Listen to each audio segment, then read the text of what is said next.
Hi, everyone, and welcome to another day of GameSpot's Play for All. We are joined on today's charity stream by Marcus Parks from the last podcast on the left. Hi, Marcus. Hello. How's Thank everybody today?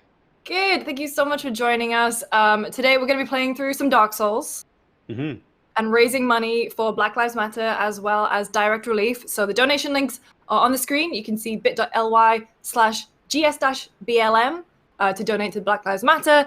And to donate to Direct Relief, it's bit.ly/gs-COVID. If you donate, we'll obviously read out your donations on the stream, chat them through. But Marcus, where are we in Dark Souls? I didn't even realize you were such a big Dark Souls fan, actually. Dark Souls is by far my favorite game. I mean, it's sort of my top 3 games, or I would say top 4 is Dark Souls. Number 1, followed by Ocarina of Time, Legend of Zelda, then Mega Man 2, and then Castlevania Symphony of the Night. Nice. That is a strong list. No, I'm looking I am a gigantic Castlevania fan. Wow. That is impressive. Oh yeah, man. I love Castle. I mean, the tattoo has different, meanings other than just I love Simon's Quest and Symphony of the Night and all that, but have you seen the Netflix series? Oh, I love it. It's good, right? It wasn't until I realized kind of what they were doing until it got to the point where, the fight with Alucard, like when I finally realized they're doing Symphony of the Night. And then when they started playing like the orchestral version of Bloody Tears, like the song from 22, that's when I'm in. I love this show. This is so great. This is exactly what I wanted. So I'm looking at our chat, and I feel like we should do we should do the introducing the two communities to each other moment, because there's a mixture of GameSpot people going what's going on, and then there's dog meat, Megustalations, Kyle Geen. So Lucy and I are obviously huge fans of the last podcast on the left, which Marcus is a co-host of and writer of, and also kind of one of the masterminds behind the Last Podcast Network. If you're unfamiliar with Last Podcast Network or Last Podcast on the Left specifically, it's a true crime / it's so much. I'll let Marcus explain it, but yeah, so that's how we kind of got to this situation. We love the stuff that Marcus Henry and Ben and various other people do, and we thought let's try and get them in on a thing that we like and we can do, and it's gaming. So GameSpot community, meet the Last Podcast community. Last Podcast community, meet the GameSpot community. You'll all love each other. Please be nice.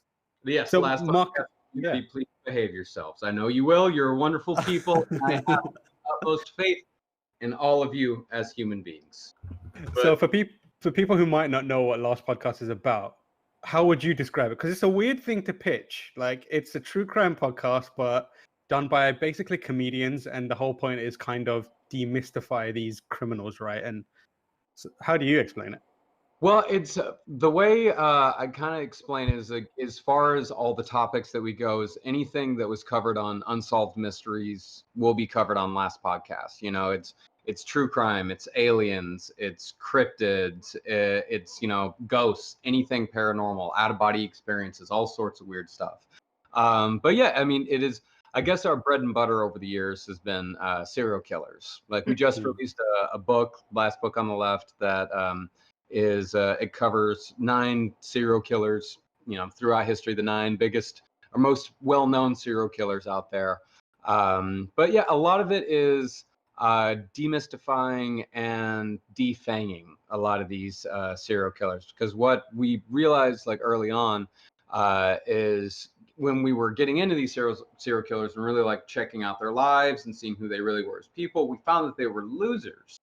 They were worms. They were pathetic in every way. Once we really started getting into the details of it, because if you watch true crime journalism, documentaries, movies, based on serial killers, they make serial killers out to be these supernatural monsters, these creatures that you must be afraid of at all points, at all times. You must have nightmares and be afraid of them at every point, at every turn. And we found that wasn't the case at all. There are plenty of things to be afraid of in the world, trust me. But serial killers are not one of them. Right. No. That's a great way to Not catch the that. way the media wants us to be afraid of them. Yeah. What you should be afraid of is the gaping dragon, however. But Just I ain't afraid of them. I just beat that. yeah. So like just before the stream started, Marcus just absolutely destroyed the gaping dragon. Which so was like, as well. I thought, oh, he's starting a boss fight just before we go live. How's this gonna go down? But nailed it. And we should say, so we are streaming for charity. Links are on the screen. What we're gonna do is every time Marcus dies, we're each gonna donate $5. And thank you to our overlords of Viacom CBS. They're gonna match that. And if you would like to join us in matching that donation, keeping track of how often Marcus dies, feel free to do so in the comments. We'll be reading the chat. And if you have questions for Marcus, please chuck them in there. You want to talk about serial killers, true crime, Dark Souls, let's have that conversation. This is the time. This is the time.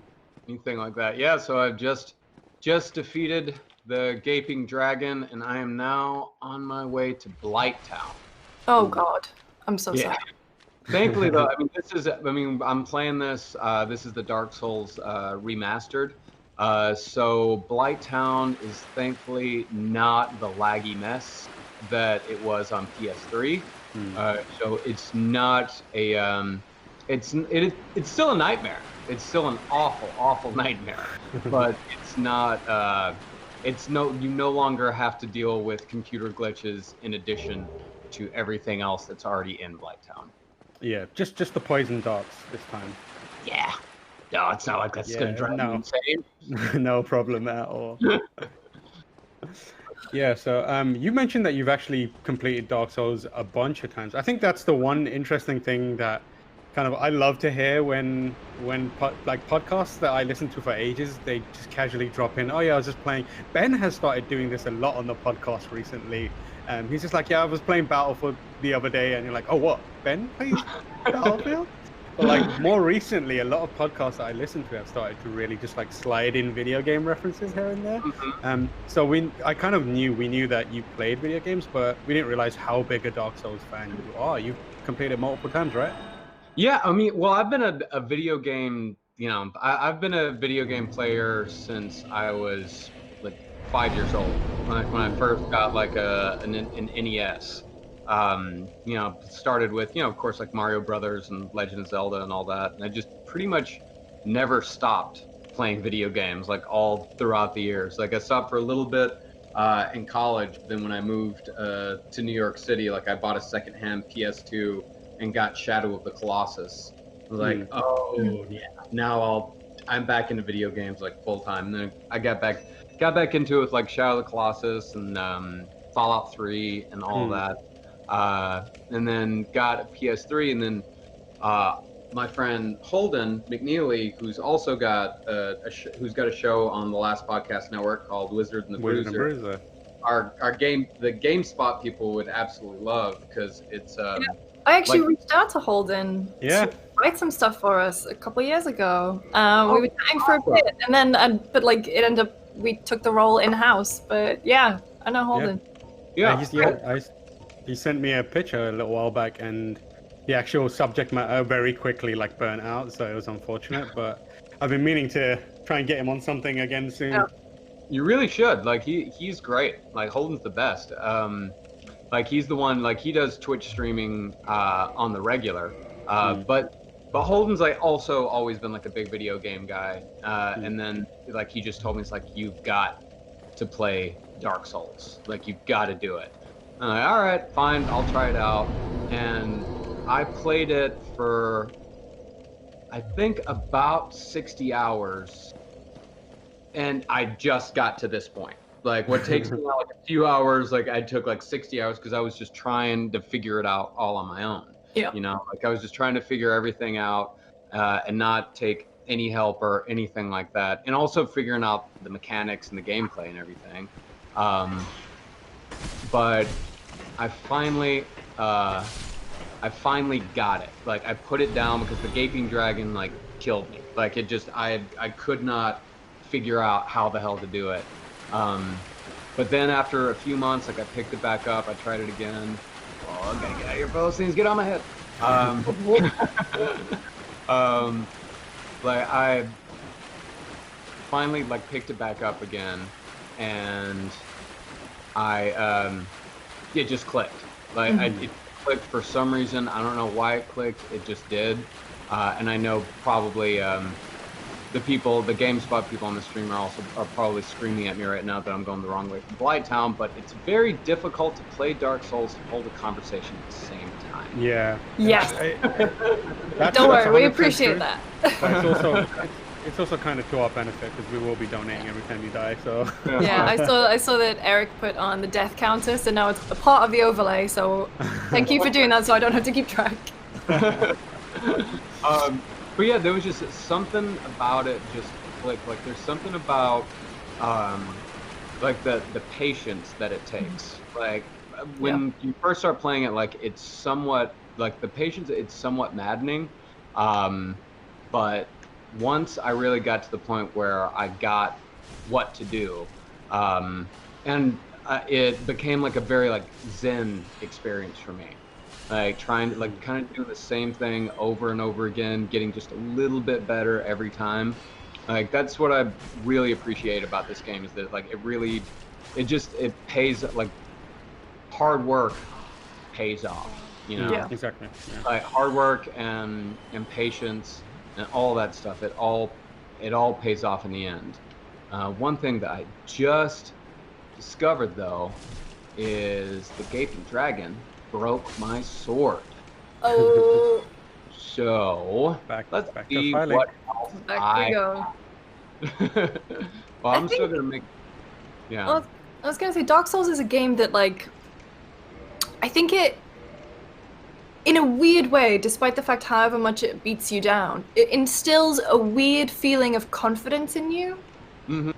I don't think any other game has ever given me as much of a feeling of accomplishment as a Souls or a Bloodborne. Yeah. Because it's so intimidating, but then you kind of do it and you kind of work at it incrementally, and then it's like, oh no, like it's not actually that intimidating really, if you just sort of play to the game's rules rather than your own. Yeah. And it's kind of like, it makes a lot of sense that you ended up liking this game, Marcus, because I mean, as you said previously, like some of your favorite games are Castlevania and Mega Man, and Mega Man especially, like that's that same kind of like uphill climb to just get the smallest amount of progress, right? Mm-hmm. And a lot of it's similar for Castlevania as well, Symphony of the Night and Simon's Quest, like that level of difficulty. We were talking earlier about you not playing, you haven't like clicked with Bloodborne as much yet, but I just remembered there's an area in Bloodborne which is the 3D Castlevania game that will make you cry. Yes. Yeah, there's a special hidden area in that game which you have to jump through. It's incredible getting there, but it's called Castle Canehurst, and it is Castlevania. They made a small Castlevania game within Bloodborne, and it's absolutely phenomenal. Yeah, it's my favorite part of that game. Although Master Ligarius was my least favorite part of that game because I was very, very underleveled for him. Yeah. So like you have to do a certain thing, like you need to basically find a summons to this castle where an ancient group of vampires basically have been hidden away and hiding, and you get taken there by like in a carriage drawn by like a ghost horses. Oh yeah. And and then when you get there and you turn around and the horses are dead and have been for the years. entire time. Yeah. And, So and then you're like in Dracula's castle basically. Yeah. And it's incredible. But if that doesn't get you to give Bloodborne another shot, nothing will. I will. Yeah, I'm looking for. I mean, I know like Last of Us 2 comes out this week, so that's probably gonna take my attention because I'm just now finishing up with Final Fantasy 7. Oh yeah. So I need something. I loved Final Fantasy 7. Once I got used to the combat and figured it out. So I've never been big on like Square Enix games. But now once I got it. It's good. Yeah. We have the voice actress for Aerith on the charity stream tomorrow. Yeah, so we're playing with her. That's going to be interesting. We're going to be playing with her. But yeah, for those watching, please do. I know that we've got a bunch of the Last Podcast folks in here. Please, while you're here, donate generously to the causes we're raising money for. One of them being Black Lives Matter. That's bit.ly/GS-BLM. And then we're also raising money for COVID relief efforts, which is bit.ly/GS-COVID. I know the Last Podcast community is incredibly generous as a member of it, and both of us, like, we've been in the inside, where we know how good and warm the people are there. So this is a great opportunity to show the gaming world how cool you guys are. Come on, guys. Yeah, we do actually have a few donations. If I'm gonna read them out, got some time. So Swarav Rao gives $25 to Black Lives Matter. Thank you so much. Thank you. Joe Bradford, $10. Patrick Hanrahan, $5. And John Nays, $25. Thank you so much, folks. Thank you, everyone. That is fantastic. Thank you very much, everybody. You made it to Blighttown. Yeah. Yeah. Oh, and Patrick Hanrahan asks, Marcus, what is your favorite Ween song? Flutes of Chi. Very good. Ween's my favorite band. Nice. I keep, like, Ween is a band that I know that I would like and I really want to get into. I love Transdermal Celebration. That's like the one Ween song that kind of keeps being offered to me by Spotify. But if I want to get into them, where do I start? Start with that album with Quebec. That one. Yeah. Yeah, Quebec is such a great album, and it's a really good introduction to the band. Chocolate and Cheese is also a pretty good introduction, but that's more their 90s stuff. But if you like Transdermal Celebration, like the album is more of the same. And I could also and also White Pepper is very accessible, because that's the thing about Ween, is that there's a lot that is inaccessible. Right. Like, there's a lot of their music that's very challenging. But any of those three albums would be great.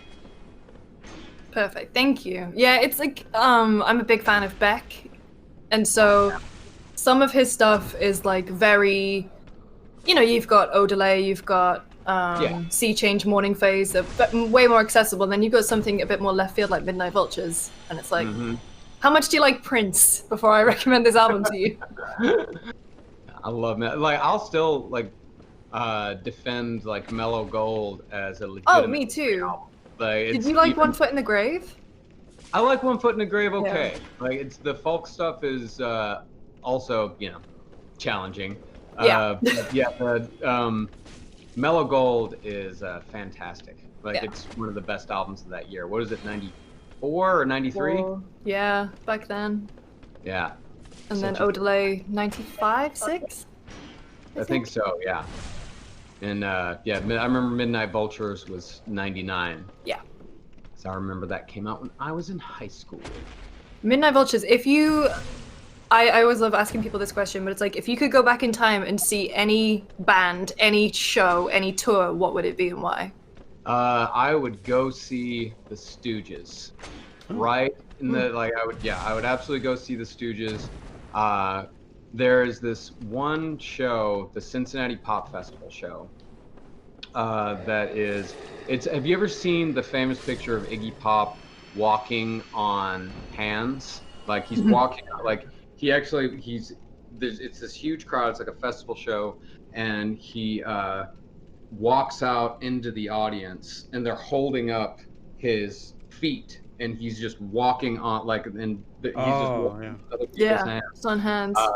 And it's right in between. I think it was right before Funhouse came out. So it's like, it's the Stooges at their absolute height of power, before the drugs really took hold, back when the drugs were still like doing them good, before like the whole drug stuff came in. The Stooges at their height would be like, that would be 100% that would be the band that I would go see, and possibly like that show right there. Funny thing about that trick, the walking on hands, we talk about this because me and my wife also have a music history podcast called No Doubts in Space. A lot of fans of that in the chat too. Oh, hell yeah, great. But yeah, on the Stooges series, Carolina told a story, is that David Bowie tried that same trick a couple of months later. Oh no. Walking out into the audience, but one, there weren't enough people in the audience, and two, David Bowie realized how much core strength Iggy Pop has. Yep. And how much core strength it takes to keep yourself up while doing that, and Bowie, bam, just right onto the floor. Absolutely stacked it. That's incredible. No, All right. I was gonna say. All right. What about you? What would you? What is yours? Mine is and I feel like this is a cheat because it is on DVD, but the In Excess Wembley show from '91. Oh hell yeah! They are remastering it in 4K, and I watched that video and I cried. Like I don't know why In Excess. Well, I mean, it was the big band for my family. Like we had a cat named Kick, for example. And I think either that show or the David Bowie, that last show where he said Ziggy Stardust is gone, he's dead, and everyone is just because they didn't know what the fake out was, and they're all just crying. I would love to do that. Or like Nine Inch Nails, circa, I don't know, Downward Spiral. Nine Inch Nails. But they're good. Like they're incredible. Now they're the best band I've ever seen. I'd love to go see them live. Oh, yeah, really? the last show I got to go see with Mean. Ah. Yeah. Yeah. A few months in like February or something. Yeah. It's weird. We're supposed to be going. My roommates and I are supposed to be going to see, like, Weezer, Green Day, and I think Fall Out Boy. Like, let's just revisit the early noughties, and it still hasn't been cancelled, and it's next month. Tam, what would you go see? I don't know.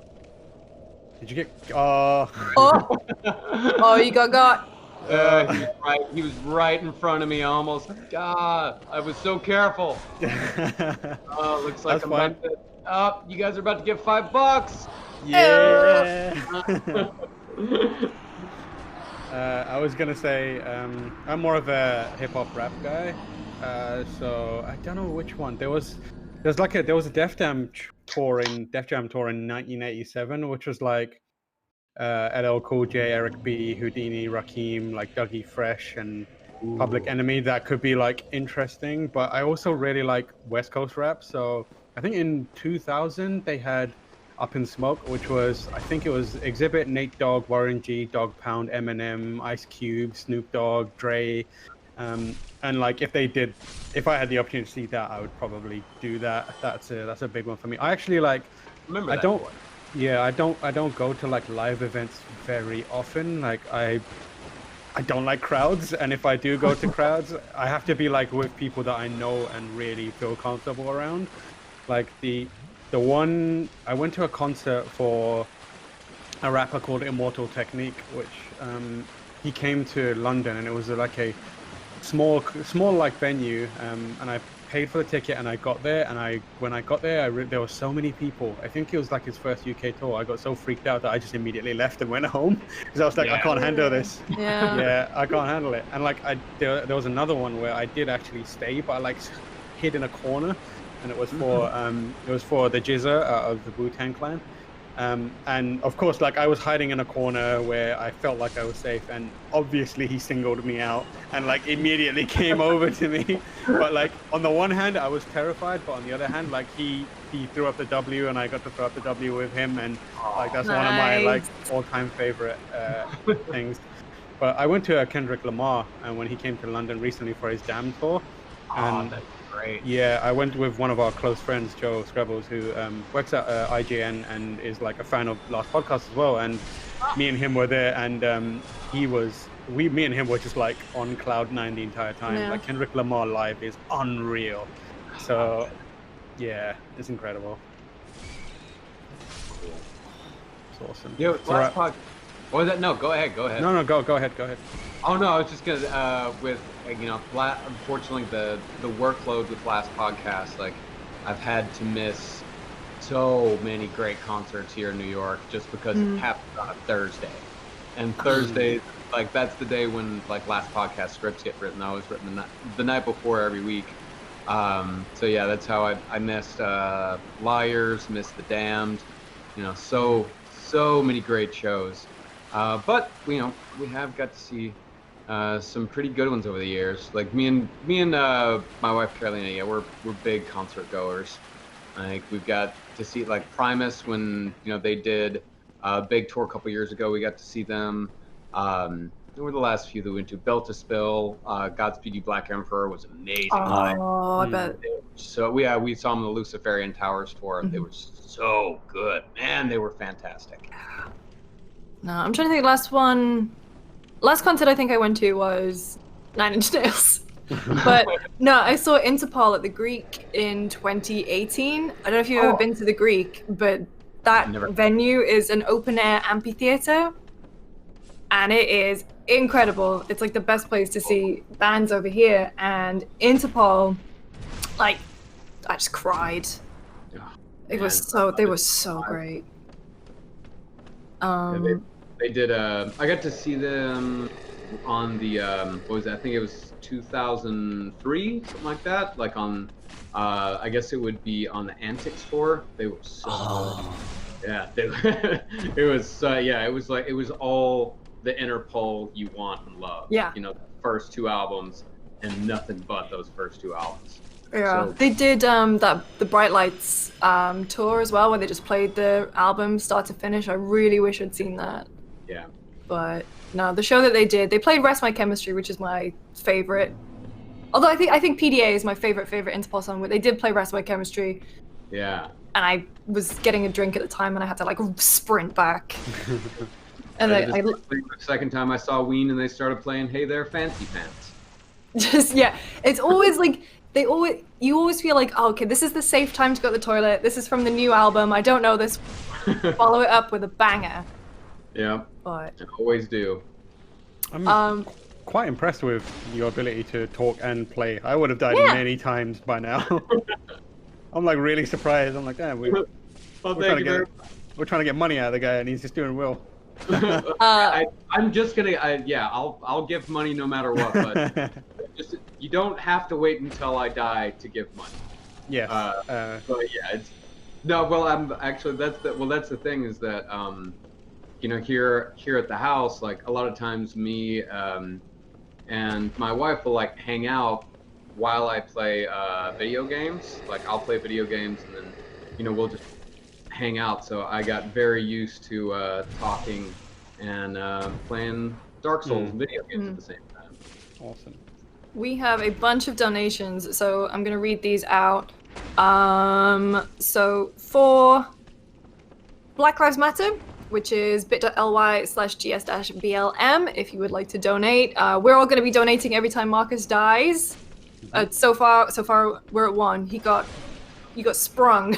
But it's about to happen again. So did I read out John Nays? John Nays, $25. Thank you so much. Daniel Carrion, $25. Thank you. Andrew Farmer, all caps, $25. Thank you so much. David Cunningham, $5. Thank you. Eric Wolf, $25. David Cunningham, $5. Thank you both. Nawaz Iqbal, I hope I pronounced your name right, $10. That's all for Black Lives Matter. Thank you so much. And then over to COVID relief, bit.ly/gs-covid. Sorav, again, they donated for Black Lives Matter as well. They donated an extra $20. Thank you. That's their note. And one sec, because this is Blades. I think this is Workshop. Mm-hmm. This has cut off on my screen. $10 to COVID relief. Marcus, I love all the LPN shows. What punk bands would you recommend for someone who loves the Ramones and the Misfits? Ooh, the Ramones and the Misfits.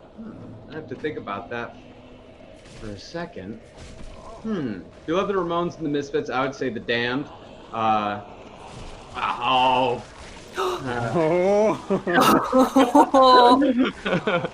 Same. Thank you to Blades Workshop for springing that trap on Mark. Same exact spot as before. Oh my god. Welcome to Blighttown.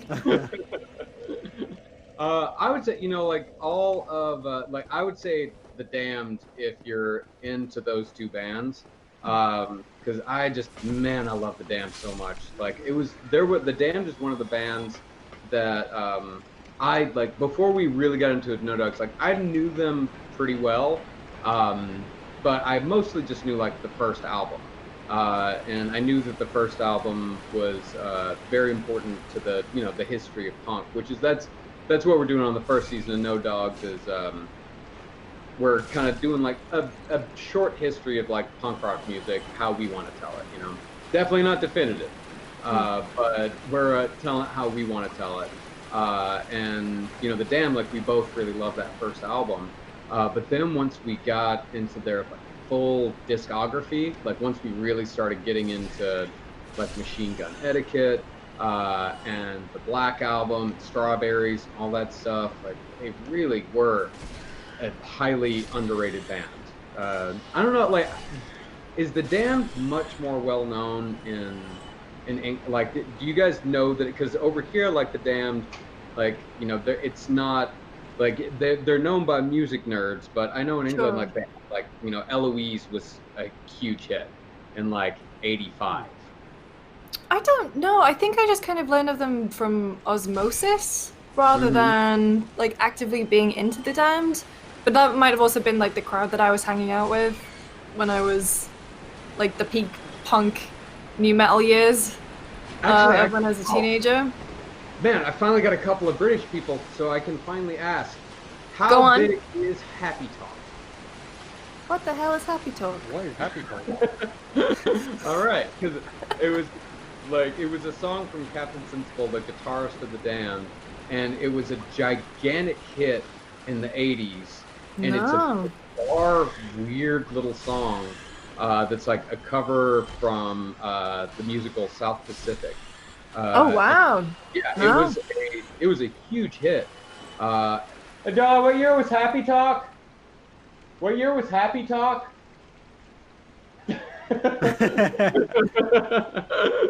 So we might not know. It looks like 1982.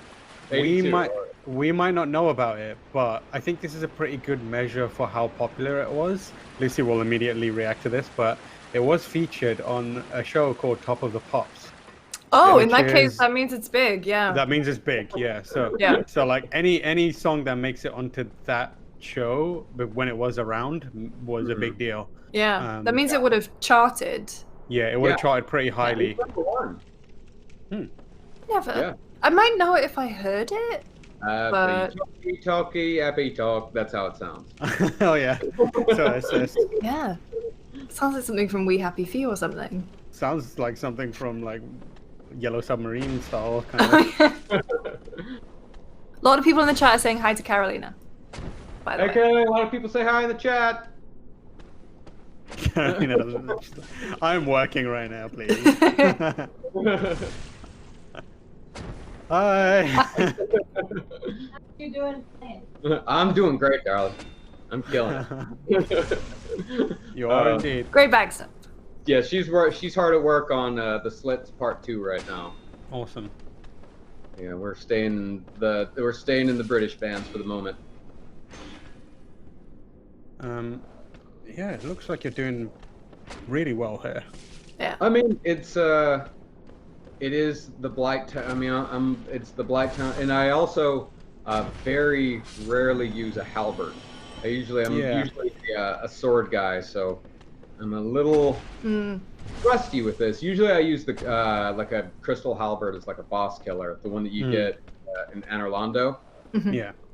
But yeah, I'm not doing too bad with it here.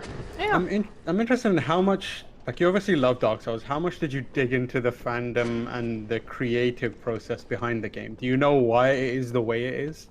No, I really haven't. It's interesting. Like, I think that's so. Like, obviously, we're also huge Dark Souls fans, and it's kind of our jobs to dig into the game and figure it out and explore the cultural impact. And I think the thing that most people who don't do that find fascinating is why the story is the way that it is, like disjointed, broken, and kind of teased at you. Yeah, I love that. The story actually is the way it is, because I'm sure a GameSpot audience will know this, but maybe the folks in the last podcast audience, well, some of them will know this, but it might be news to them, is the actual director and writer of the game, Hidetaka Miyazaki. He grew up pretty poor. He didn't have a lot of entertainment. So his main form of entertainment, apologies if I get any of this wrong, but his main form of entertainment was reading, and he loved fantasy books.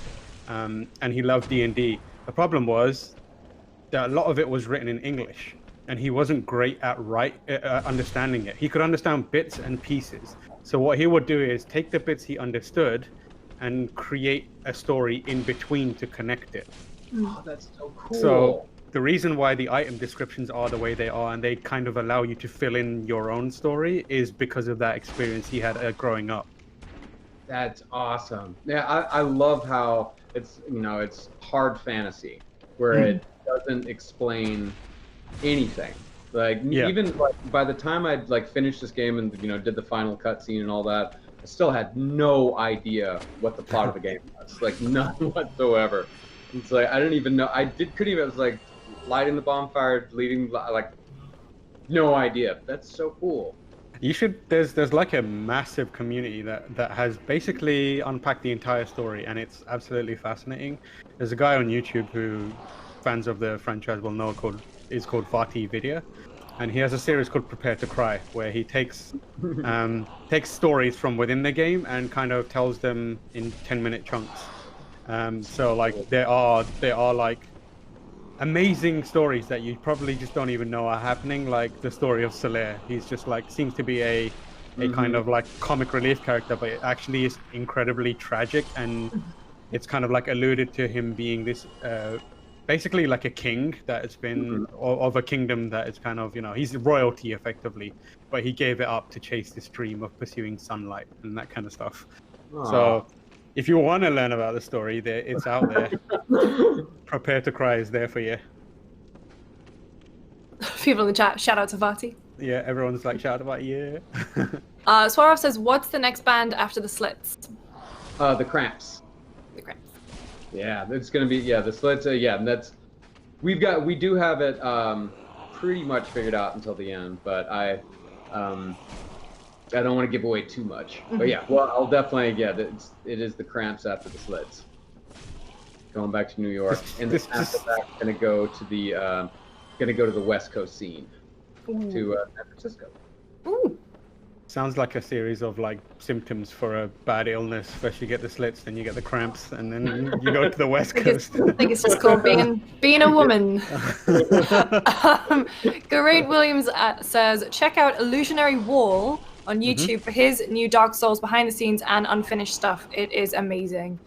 Yeah. Was he the one who recreated the bridge? Yeah, so he's one of the people that. Oh, here we go. Yeah. It's not the same place, is it? No. Yeah, no, it's the same place. It's ahead of it slightly. Just slightly ahead. Yeah. Illusionary Wall is like someone who digs into the coding and finds the stuff that they cut and reconstitutes it and reconstructs it, which is really impressive. Yeah. But, this is dicey. Looks like you're gonna be all right though. Yeah. Maybe. You never. That is the one thing I learned about Dark Souls. Never assume you're gonna be all right at any moment. Never let your guard down. Always have patience. Yeah. Swarava also asks, do you like Fang, Marcus? Fang? I don't know Fang. Me neither. Interesting. Let's have a look.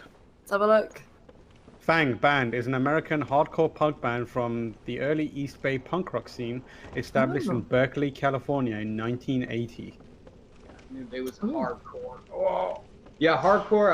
I know the hardcore kids are going to be somewhat disappointed in me, but I don't know a lot of hardcore. Hardcore is that has been the genre of punk that we've had to, or that at least I've had to learn the most about. Charlie loves the hardcore. I've had to learn the most about hardcore just because I can't know everything. According to the Legacy section in Wikipedia, Fang has gone on to influence an array of West Coast bands and has been instrumental in the hardcore punk movement. Guitarist Tom Flynn's distinct guitar playing has also influenced many followers, including the grunge genre. In Kurt Cobain's list of his top 50 albums, Landshark by Fang was at number 6. Wow. Interesting. Robert McGee asks, Marcus, how do you balance research for last part and no dogs? Imagine that's a lot of reading. Well, it is, but on No Dogs, I mean, I know I definitely want to I've made this clear on the show. Like, Carolina does the majority of the research on No Dogs. She's brilliant with that stuff. But she does the majority of the research and figuring everything out, like as far as like, timeline goes and all that stuff, and she's. Uh-oh. Oh. Yeah. Hell yeah, buddy. Yeah, you try to climb back up there and get poison dart my ass. That ain't gonna work today. But yeah, she does the majority of the research there, and also like we have like research assistants that help us out with you know, a lot of like the details and like figuring out exactly, you know, when shows happened, who they happened with, and just getting the timeline right, because that's very important to us, is like getting the timeline right, because rock, when you're dealing with stories involving musicians, especially like punk musicians from the 70s, they don't have the most reliable memories. Funny that. But yeah, they don't have the most reliable memories, you know, when it comes to, you know, when it just comes to remembering what happened when.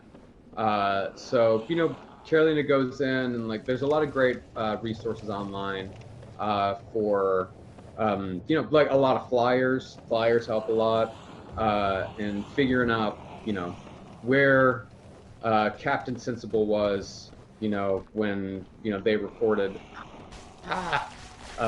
when. Oh. Okay. Yeah. Now, There we go. let me just retreat for a second because I'm real close to a bonfire. And I've just spent a lot of time. I got a lot of souls. You're good. You're good. All right. Yeah.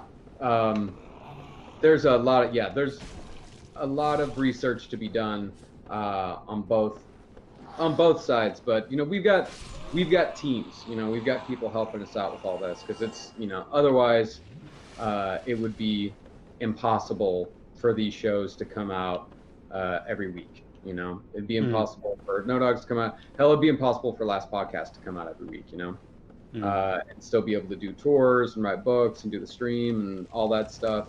It is definitely not a one-person job.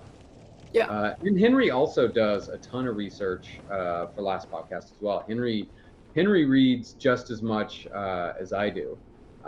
He really gets to know the characters, because in order for him to like that, because that's the thing about both No Dogs and Last Podcast, like in order to be funny about something, you have to know it. Like you have to know the entire.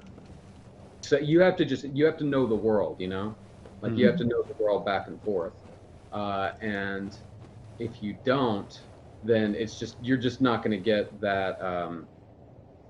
You gonna make the jump? It's a lot of souls. How to get down to the next level here. But yeah, you've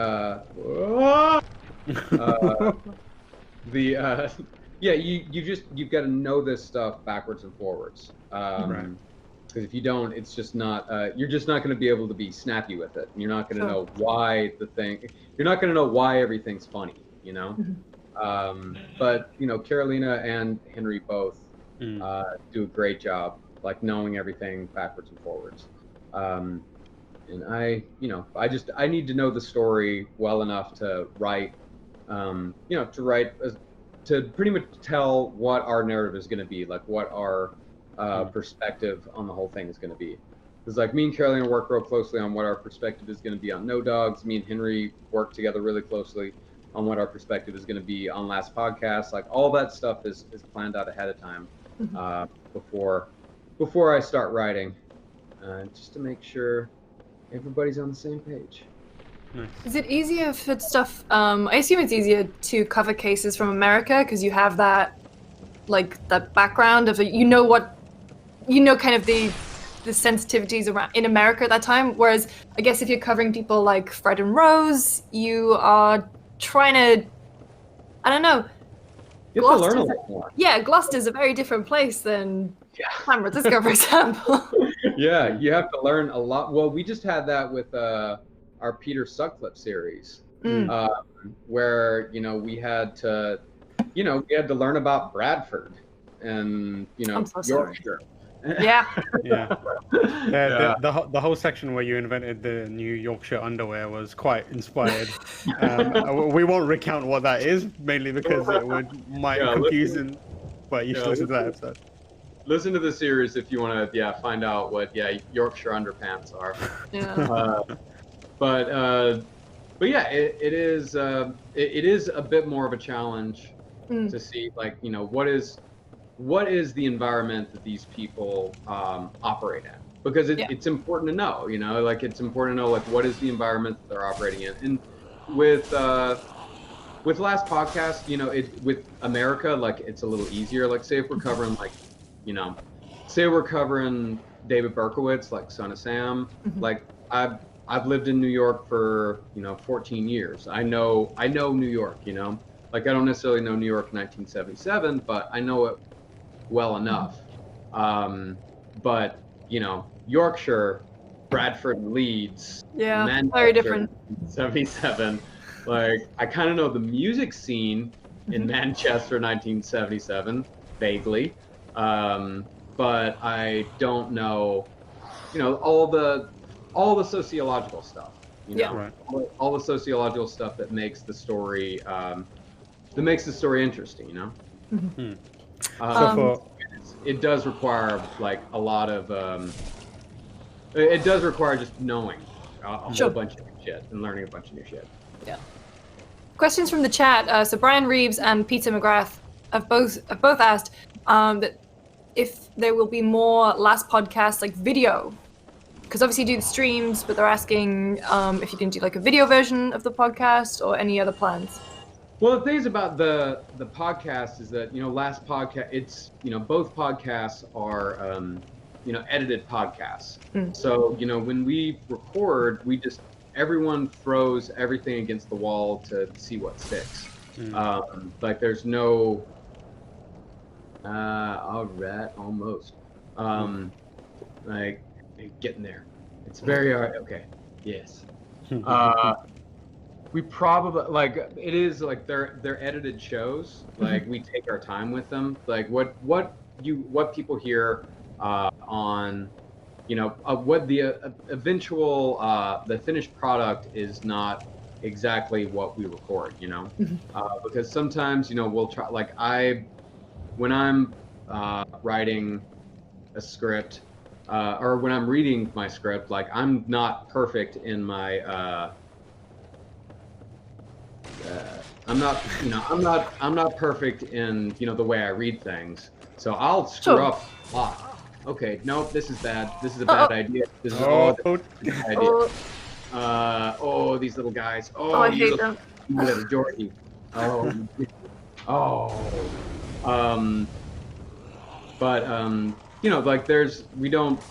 we're not all perfect when it comes to.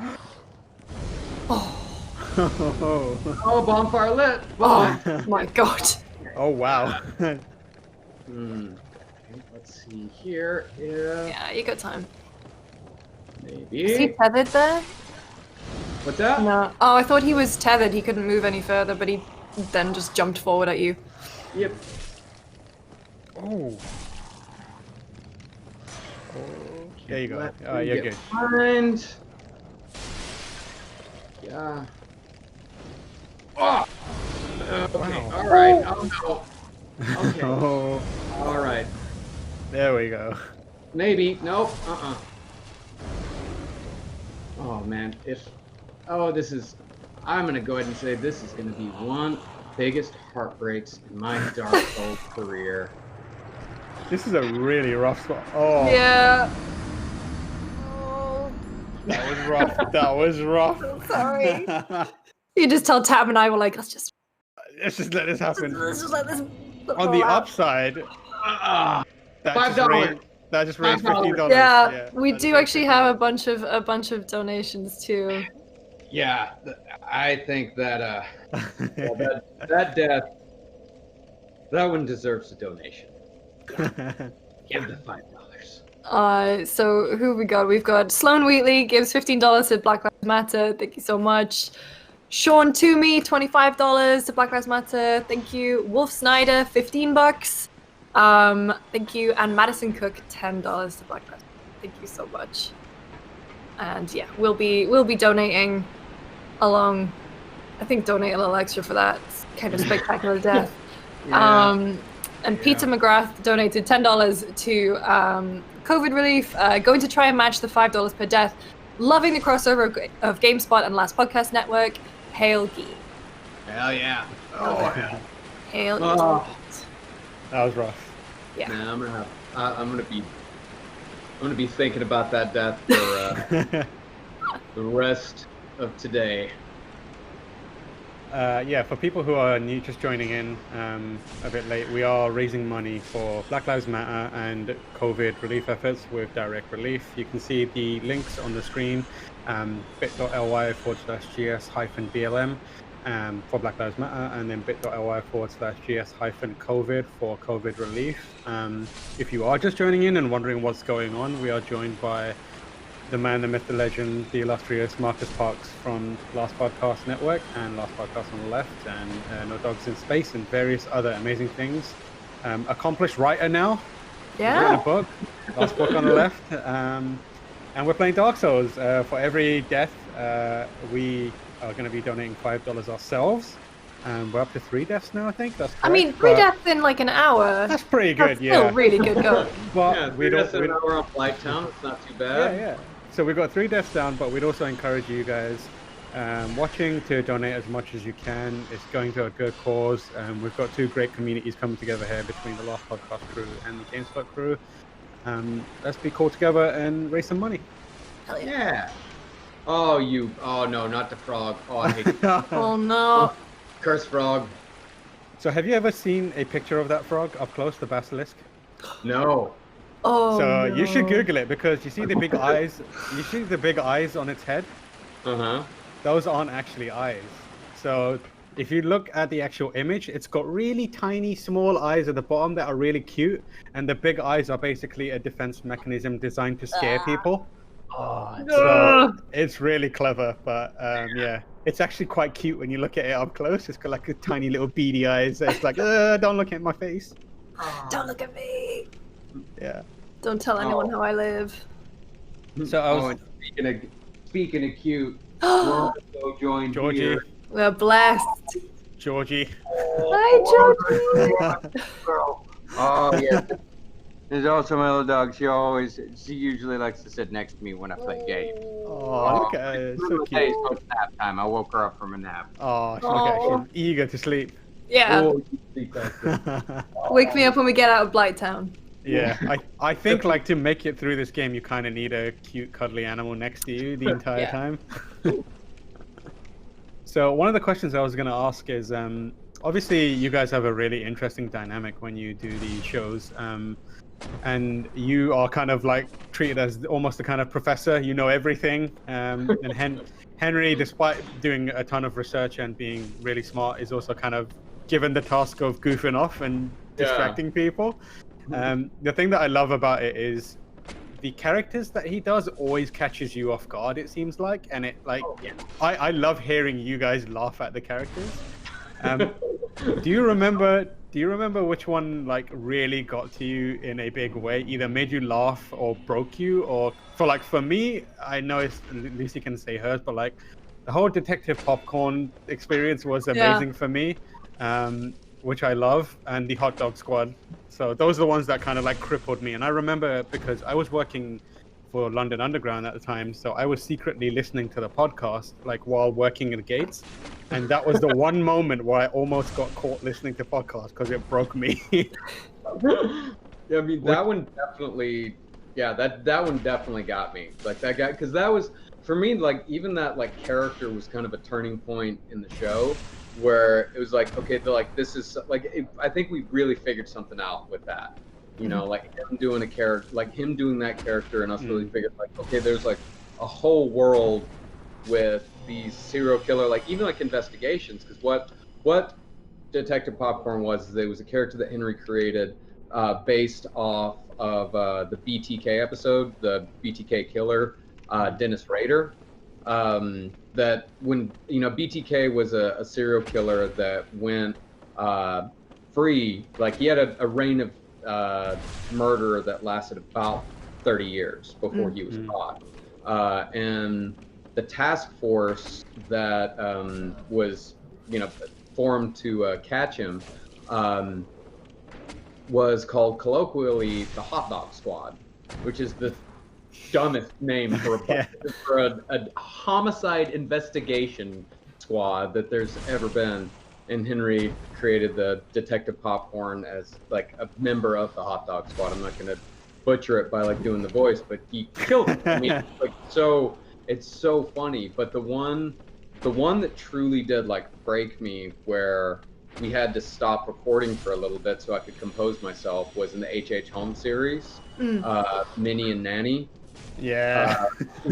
Just these, yeah, it was like these very high-pitched voice characters, you know, that were just, it was just so dumb. Because and it's all just based on their names. Like, it's not based on them as people. Like, they were, you know, just, you know, they were people who had fallen victim to the to H.H. Holmes, you know, back in like 1890s, but whenever the Chicago World Fair was, I can't quite remember. But just based off of the names, like Henry created these really high-pitched voice characters that I had to actually like. There was a full minute when I kept trying to go with the script and like continue reading it, and I couldn't stop laughing. I kept cracking up over and over again, and I had to edit out like 2 minutes of me trying to compose myself, like a minute of me trying to compose myself, and then another minute of me starting to speak and then laughing again, and Ben being annoyed at me, like, all right, calm down now. Okay. Let's get it together. Yeah, all right, keep it together. You are a professional after all. There's already a couple of I'm Minnie, I'm Nanny in the chat already. Lucy, who was your favorite? Oh, Spring Hill Jack. Yeah, I was gonna. Spring Hill Jack. Spring Hill Jack is incredible. Spring Hill Jack also got me too. I still sometimes I'll leave a room and shout, "No recording studio can hold me." Yes, he does. Yeah. Oh, I like this question. This is from Robert McGee in the chat. He says, Marcus, for last pod, what are the hardest to research topics? My guess is the UFO episodes. So I don't think in terms of subject matter, like how difficult subject matter, I think which is just the least well documented. The least well documented. I mean, when you start getting into the history episodes, those are very difficult for me personally. Like, history episodes are just difficult because I just want to get it right. You know, like history is, it's very, like, I always want to get things right, but like history is like, it's very important for me to get the facts correct. So trying to make sure that everything, because especially like with something like Rasputin, like when we did that series, with characters like Rasputin, especially like someone, because he kind of has become kind of a pop culture figure, you know? You don't know how much is legend and how much is actual like fact, you know? Like, you just don't know. But so many times, like, legend is so much cooler. It's like so much more fun than you know, just what actually happened. So you kind of have to, you have to sort of make a balance of, you know, what are we gonna acknowledge here? Like, what are we gonna acknowledge as fact? What's gonna, because sometimes like those legends will be like, it'll change the entire nature of the story, you know? Like, it'll change the, like, if you find something about Rasputin that is you know, it's like, wow, like finding that shit out about him was something that I never knew. You have to resist the urge to be sensationalistic. You have to resist the urge to make the story better and to change, essentially like change, kind of sort of change history. That's always the challenge. To not, to just resist the urge that so many other people take. Hey, looky here! Look at what I found. Not even going to the bonfire, going for the souls and then coming back to the power play. 2,000. Oh yeah, that's awesome. Hell yeah.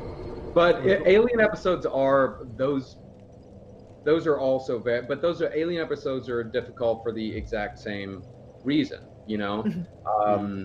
because it's like, what do you want to go with? Like, what story do you want to tell? Like, because so many of these things like can be debunked, like they can be debunked through well, it could be, this thing that they saw on the sky, it could be this thing, it could be that thing, it could be any number of things. It could be the reflection from, an Air Force base 2 miles away, or it could be something really fun. Like it could be or it might be that Skinwalker Ranch is a paranormal hotspot that actually holds the key to science that we don't understand yet. Paranormal activity, science we don't understand yet. Skinwalker Ranch could be the key, or it could be that this rancher decided to have some fun, or this ranch, somebody was losing their mind, or this or that or what. Like it could be any number of things, but it's it could. But I also feel the need to address those things. To address the things in the paranormal episodes. The things that it could be, and it's not always fun. So like it sometimes it will tend to like not necessarily kill what's going on, but it sometimes puts a bit of a damper on the whole thing. And like Henry's like, do we have to talk about that? Do we have to say that there was this, that it's possibly a hoax? It's like, yeah, we do. Like we do, because it also because I know we have a lot of skeptics that listen, and I don't want to give them an in. I want to acknowledge it. But that's the problem with a lot of paranormal stuff, is that there is like paranormal activity that can't be explained, but it's also very subtle. It's very small. Like it's not. There's no, the Stay Puft. It's what I just said in a recent episode. Like the Stay Puft Marshmallow Man isn't going to show up. That's not how it's going to happen. Like that's it. Well, there won't. It's a paranormal research is a cumulative process where it's built. The case is being built little by little by little tiny things here and there, and then there will be a big breakthrough one day. But it's not going to be Ghostbusters. It's not going to. Ghosts aren't going to suddenly start showing up and eating hot dogs on Fifth Avenue. Like it's going to be very scientific and somewhat boring and kind of hard to explain. I mean, hell, we have proved that UFOs exist. The government has admitted that UFOs exist. It's not even necessarily that, we can't say that they're aliens. We can't prove that yet, but we know UFOs exist. They've been on and no one cares. Like people, people barely care. Like it doesn't. Like it was a blip. Yeah, I'm so happy that on a GameSpot stream someone has shouted, "We know that UFOs exist." This is what we've been building to our entire life. This is moment. Like we managed to get Mindhunter coverage going on site. We managed to get like true crime podcasts. This is like a revolution from the inside out of Tam and I. So we got a couple of donations. One of which is our good friend Gav Murphy, donated $25. Thank you, Gav. Mate. He's also in the chat. He's also a fan of last podcast, so thank you for watching. And then we've got $25 from Matthew Gonzalez. Thank you for donating, everyone. You can see the links on the screen, bit.ly/GS-BLM for Black Lives Matter and bit.ly/GS-COVID for COVID relief efforts. Marcus, I was going to ask, have you played the Mass Effect franchise? Because whenever you guys... Okay, so like, have you introduced those kind of aliens to Henry? Because he's like seems to be the more like alien focused person, but I'd love for him to like just witness a conversation between like a Solarian and a Krogan and see how it works in his mind. So what do you think of the Mass Effect Or an franchise? Elcor. Yeah, what do you make of the Mass Effect franchise? I mean, I enjoyed it. I liked it. It was just the for me, like I do love story, and like the story is great in the Mass Effect games. But number one is always gameplay. Like if I'm I have to really love like that's why that's a big reason why I love the Dark Souls games so much, is because I love the gameplay so much. Like that's it, the look and the gameplay on like the Mass Effect games. I'm not. Well, this was a. But it was, I didn't, because I got into Mass Effect 1. It was cool. But I think I played them years after I was supposed to play them. Like, So yeah, they've dated. I think. Yeah. I mean, especially the first game, the gameplay wise, it's very weird to be dead on someone to get a headshot, and then because you've got enough points in that, I don't know. It feels clunky. It's they were very clunky, and I'd only played them a few years ago. So by the time I got to them, like it was dated, definitely. But Henry, I'm very proud of Henry. He's also just now getting into he just got a PS4, and he is huge in Outer Worlds. Oh, great. Yeah, he's a big Outer Worlds guy. Do I want to risk this? Yes. Yeah. And a failure. Oh. I'm right next to a bomb. Yeah. Take the risk. It's fine. Death is a death. Oh, death is a death, though. So $5. $5 more bucks. Or at 4. Remember, right. we are the three of us are matching donations, $5 per death. So I mean, you can join in or you can donate in advance, but please try and give generously if you can. Innsmouth Soup says, "I would love to see Henry romance some aliens in effect." I mean, that part was great. Like, I loved all of that. Like, I loved the story was so good. But I mean, is there any talk of them doing more Mass Effect games? There's rumors of that. Like, I mean, at this point, I don't know if it's wishful thinking, but there's a lot of rumors that they're going to remaster them and put them on PS4. Like, my pie in the sky, if they remastered them all, but with the gameplay of 3, which I think was the best in the series, and like just put them all on one disc, I'd replay the crap out of that. I played Mass Effect 2 6 times. I've exhausted that game. And Tam is the same, and so I've had enough separation from it now that I'm jonesing for it. I'm like, I need something to fill that void. I believe it was like 2019, I think it was, the BioWare actually said that they're not done with Mass Effect, and there are a few things on the way.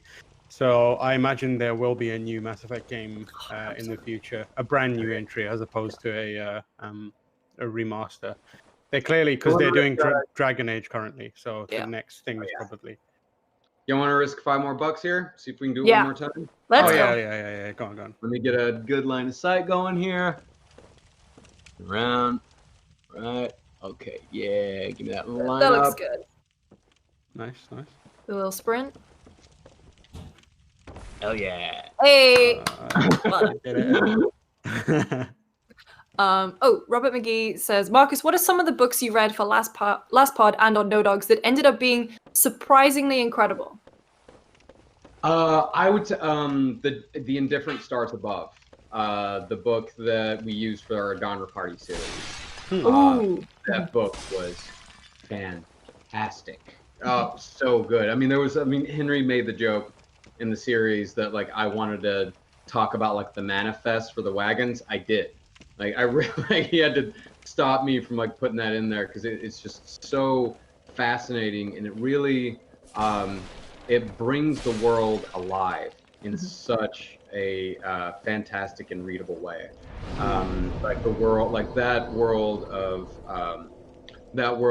like frontiersmanship, you know, when back when they had no real idea what was inside of America, like the interior of America. Like they had some idea, even, you know, people, you know, there had been explorers here for, you know, hundreds of years, and, you know, of course the Native Americans had been here forever.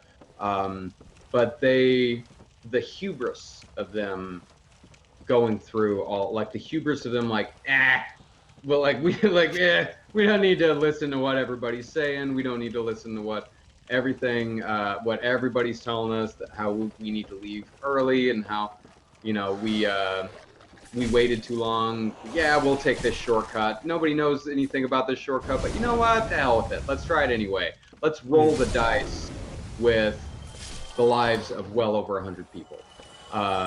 And the writer of that book was able to really capture everything that was both awful and good about that time period. Another one that really that was great is the was that Open Up and Bleed, the Iggy Pop biography that we used for the Stooges. Really another thing that like another book that really captures the time. And I was surprised like how, like, my favorite part of the book that we didn't really cover on the podcast was Iggy Pop's career in the 80s. Like all that he went through then, all the weird things that happened with, here we go. Keep an eye out for this lad. There. Okay, yeah, let's get a little bit of distance between me and that guy. Get that guy. Okay. All right. But yeah, that was also like Iggy Pop's solo career in the 80s is brutal, and oof, man, yeah, did not have a good time. But there's so many great books that we've read throughout the years. It's difficult for me to. I've read so many hundreds of books for the show. This might sound like a stupid question, but what is the mark of a good book when you're doing research? Like, I imagine you come at it from different angles, right? You primarily want to come at it to gain knowledge, but you're also spending hours upon hours upon hours, you know, reading. So do you prefer to have almost kind of like a knowledge dump, or do you like it when authors are a little more like flamboyant, or try to create a picture, a more interesting, you know, put their writing forward a bit? Well, I feel like the two go hand in hand.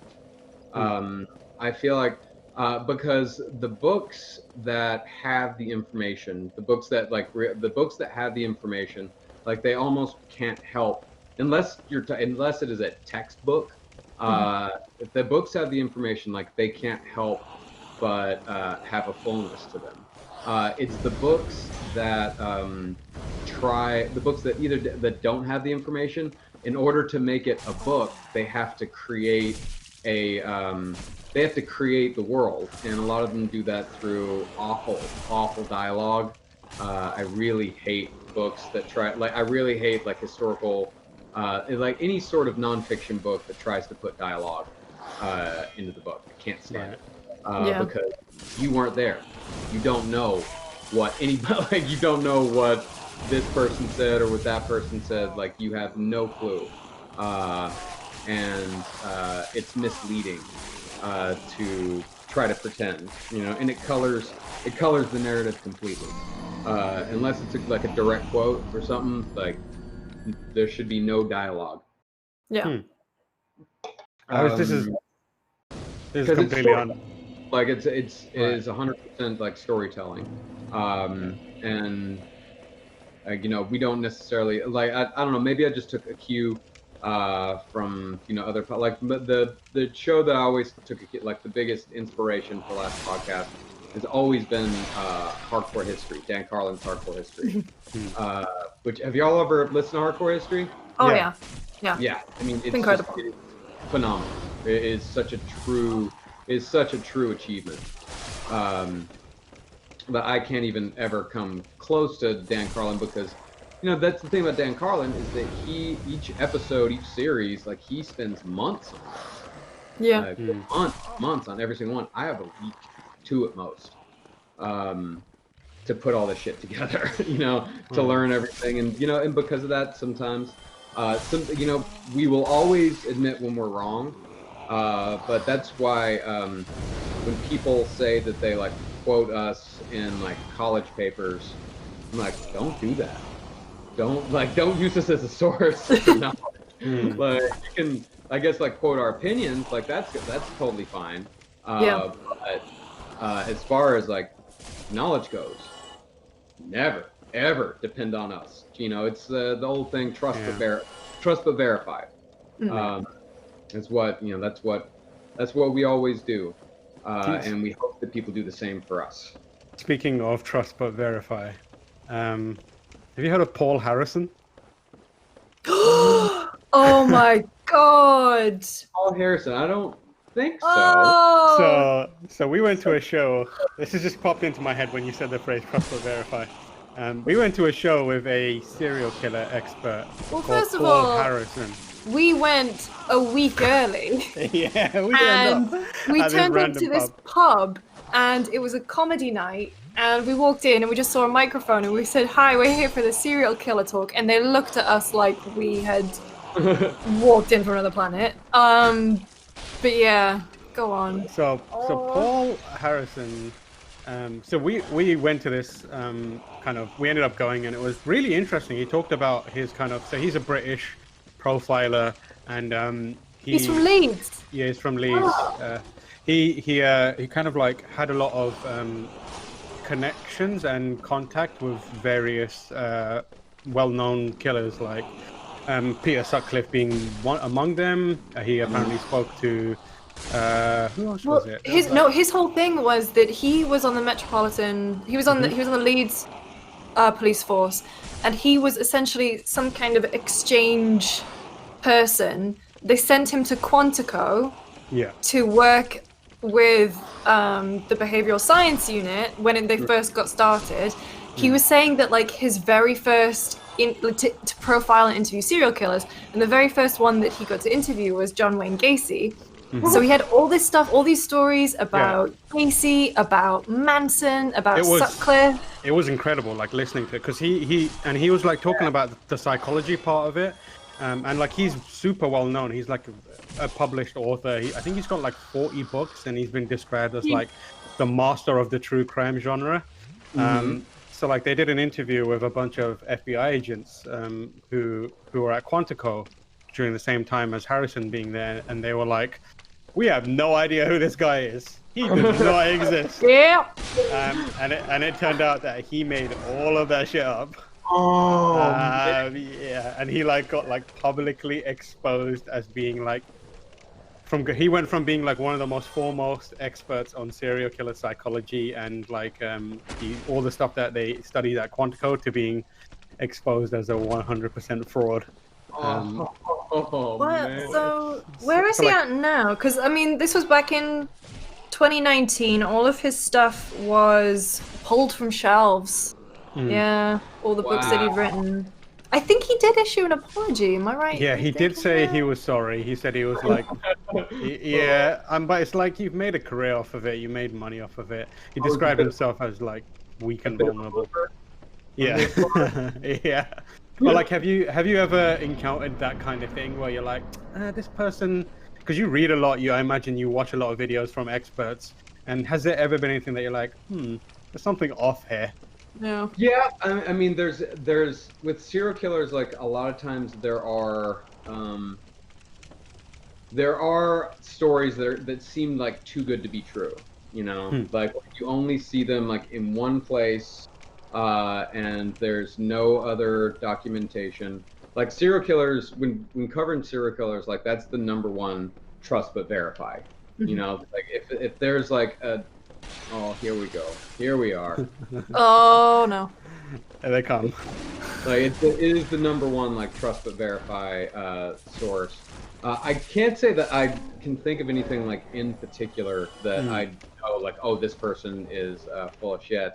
But I do know that like Catherine Ramsland, who is a very, very well respected true crime author. She seems to always have information, and she always seems to have information that I cannot confirm. Like I can't find it anywhere else. Like, and so a lot of times, like I just don't end up using a lot of her stuff. I have used her as a source, but like I used her as a source in the book because she was able to, like, she ended up getting a lot of pretty intense BTK interviews, and like ended up finding out a lot about him, but that was like specifically from him. But a lot of times, like it's always a challenge, to try to, oh yeah,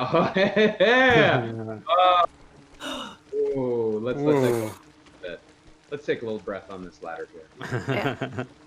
A question from Derek McCauley says, "Hey Marcus, Ben obviously plays the uninformed outsider of the group for most topics, but has there ever been a time where his knowledge has genuinely caught you off guard?" I would not. His knowledge.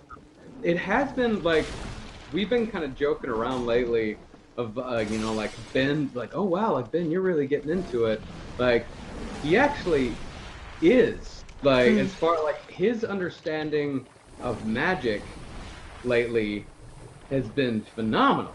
Like he's getting it. He's understanding like magical principles and like all that type of shit. Like he's actually like understanding and getting it. Like it after so many years of hearing me and let me just pause for just a second. Oh yeah. Grab that bonfire. Oh man. Oh, this is bad. Oh. Oh yeah, that is. That's unfair. Oh boy, howdy. Oh, it's an unfortunate situation. Oh, in every way. Oh no. Oh no.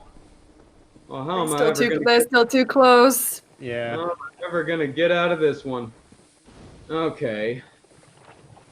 Into the swamp. Let's see if I can draw them out just a little bit. But but Ben's like knowledge of what is it? His knowledge of magic and magical principles has been very surprising. Like not even like it's like he's become adept, like at like understanding what the hell's going on. But that's been very surprising. It finally sunk in. Me and Henry talking about chaos magic and all that shit for so many years. Yeah, I mean, like in the recent stuff, it seems like he's got better at making analogies that are easier for people who might not be able to. He's great at that now, I think. Before it would just be like, the joke would be he'd make a mistake and misinterpret it and you'd have to correct it. Now it seems like he's coming up with like really funny and kind of on point analogies to explain it to people that might not get it, which is an interesting evolution in the Ben character arc for a lot of podcasts. Without a doubt. He's absolutely getting it. It's been interesting. Should we do a couple more donations? Yeah. Okay, so links are on screen right now. Donate to Black Lives Matter, bit.ly GS-BLM. So we've got some through. Ooh, I have to go back. So we've done Gav Murphy, Matthew Gonzalez, $25, Zachary Ryan, $25, Chris Lynch, $25, Peter McGrath, $10, and Peter McGrath, $15. So I think he's matching with the deaths, as Tam, Marcus, and I are doing. Every time Marcus dies, we're gonna donate $5. Our employer matches those, so it's even more money coming in. And for COVID relief, bit.ly/gs-covid. Jacob McCourt from the GameSpot Discord. Hi, Jacob. $10. Keep up the wonderful content, Lucy, Tam, and Marcus. Have an awesome week. Thank you, mate. You too. And Matt Hocking, $10. I know we've moved on from this a bit. If Gears of War can get an XCOM style spin-off, who do I have to talk to get a Mass Effect Tactics made? EA. EA. Mr. EA. Mr. Electronic Arts. Yeah. Well, that would be really cool. We talked about it already, but I'm always up for more Mass Effect, so... I was as well until Andromeda happened, but we'll see. Yeah, what was the deal with Andromeda? I knew that was... I've always heard that was such a disappointment to many people. Yeah, it's hard to explain what went wrong with it, but it's just the writing wasn't as strong, and I think it was a lot of mechanical gameplay issues with it. For me, it was incredibly buggy to the point where the good characters and the good stories that were happening in there were just really difficult to enjoy. And it was kind of also suffering from being a new entry in the Mass Effect franchise from a team that didn't make the originals. So I felt like it got it was already in the crosshair. It's not as bad as people make it out to be. It's still worth playing.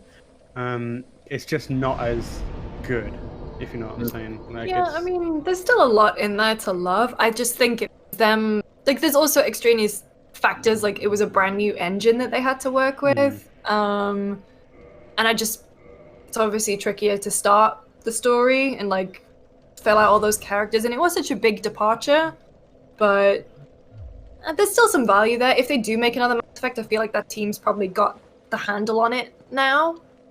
But also, it's Dragon Age's turn, so please, also, because literally the ending of Dragon Age Inquisition, the ending of the DLC, which was 2015 now? Massive cliffhanger. Huge Massive cliffhanger. It's been 5 years. Yeah. It's still worth playing, and it is a lot better on PC. I think they patched it. I remember I played that game, and for some reason I went into what is equivalent of a dungeon, and the game teleported my car into the dungeon, and I was like, well, I can't ignore that. And so I traversed this dungeon using a car just bouncing from platform to platform, and it was just a ridiculous game. But yeah, some of the characters were kind of weird. Ryder as a character wasn't as strong as Shepard.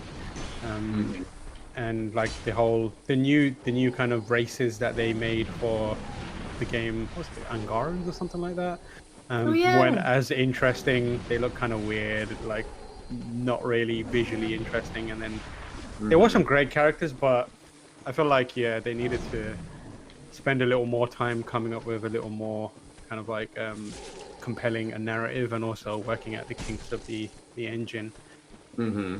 Matthew Hocking says, I thought the open world was a bit too open, and I didn't feel like enough to do. It would have been helped by a tighter story like Mass Effect 2 and 3. I'm inclined to agree. I think you always kind of walk a finer line when you go open worlds. Gears of War the latest one had a sort of mini open world section in the middle, and it felt like that's where it fell apart a little bit. But as soon as that narrative got back on track and it was a bit tighter, then that was much more enjoyable. You're doing all right here. You're at five deaths? Yeah, at 5 deaths. Something like that. Yeah, that's. And you're in Blighttown as well, which is a little easier given the new changes, but it's still, as we can see, a pain in the ass when these enemies get you. Yeah. Well, Peter McGrath in the chat says, can we just show Marcus some love for his Dark Souls skills here? He's playing with an unfamiliar weapon and killing it. Good work. Great work. Thank you, Peter. You also like Dark Souls 3 a lot, right? Yeah, Dark Souls 3 is great. It doesn't quite, I still love it. It doesn't have, I don't know, there's a charm to this Dark Souls that it doesn't quite have, but the gameplay is still great. I love the weapons. I love the story. What little I can figure out. But yeah, I love Dark Souls 3. Yeah. The only one that I just can't do Dark Souls 2. It's the only one. Can't blame you, to be honest. Yeah. That's a rough game, even with the Scholar. It kind of reminds me of Dark Souls has that, that 80s horror movie charm to it. And then Dark Souls 3 is still got some of that, but it feels like a modern like reimagining of one of those classic films, like Invisible Man from back in the day and Invisible Man now. Like it still has some of the thrills, but it's just a little more polished and doesn't feel as like grungy. So yeah, they're both great games, but this is the one. The new Man movie was great. I've not seen that yet. I haven't seen it yet, actually. It's really good. I highly enjoyed it. What are your favorite horror movies or true crime movies, whatever it may be? Like, what kind of stuff do you like to consume on a day-to-day basis? Well, on a day-to-day basis, like we watch stuff that's like we're both huge Star Trek fans. Nice. Here in the house, I'm more of a Next Generation guy, but my wife is a huge Deep Space Nine fan. She actually walked down the aisle to the Deep Space Nine feed. Wow, amazing. That's awesome. But the Quarks at 3 a.m. version. I mean, yeah, we have to approve because Star Trek is a fine Viacom CBS property that we support. Does that mean that I can't criticize Picard? You can if you want. Do whatever you want.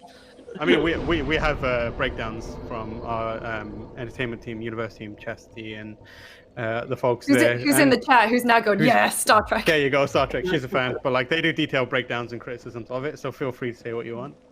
No, I mean it was fine. It seemed like every episode, just as the action got going, the episode ended.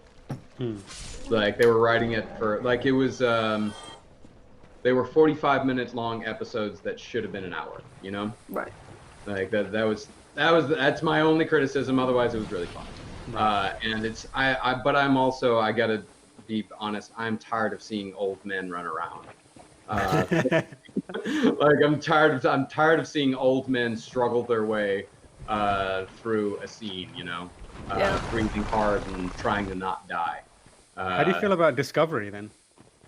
I've watched a little bit. I've only watched like a little bit of Discovery, like 2 or 3 episodes. But I stopped watching it because I couldn't stand the commercials. Oh. On CBS. I mean, that's 100% like, fair. I haven't had cable in like 10 years, and like trying to watch it like with commercials, like, oh man, I can't do this. Yeah. I watched season 1 and then the whole Takuvma arc ended and I was like, I don't care anymore. My favorite character's gone. This character that I don't understand or know much about, but for some reason I'm just weirdly in love with. There was a long period of time where Tam and I would be having a conversation over Slack or text or something, and then he would just end it by sending me a picture of Takuvma. Of Takuvma, yeah. My favorite thing about Takuvma is like he's this messiah character, but like for no apparent reason, and everyone just goes with it. Like he's just like he's like the very epitome of failing upwards in the Star Trek universe, which is why I love him. Question from the chat. Have any of you, from Ben Barrett, have any of you guys played Jedi Fallen Order? It's kind of like Dark Souls, but in Star Wars. Yeah, I know. I tried playing it and then I stopped playing it and just went to play Dark Souls because it's like the gameplay is like so similar that it just made me want to play Dark Souls. It was it was cool. I'm definitely not going to say it's a bad game or anything like that. Like it was cool what I played of it, but yeah. Yeah. Oh, we got Quaylag on screen. It's Quaylag. There she is. Quaylag. She's gonna get us demonetized. Yeah. Oh yeah. Gonna get us what is it? Banned from Twitch. What was I gonna say? Jedi Fallen Order. The problem is like that game's great. The problem is it's great. The problem is it also came out. It also came out after Sekiro, and it's kind of like I can't really. After playing Sekiro, that game is even the best of games are kind of like you look at twice and just like kind of whisper, why can't you be better? Why can't you be Sekiro? Marcus, did you play Sekiro? I know we've talked about Bloodborne. I need to give Sekiro another shot because I ran into the same thing that I ran into with this game, where I played it for many, many, many hours and it just made me so angry and I couldn't get the parry down. You know, that's the entire game. I'm terrible at parries in every game that I've ever played. It's just for some reason there's something about the time, because even like you can tell the way I play Dark Souls. Like I play Dark Souls pretty much tanking, you know, like I tank the whole time. Like it's defend and retreat. That is my strategy.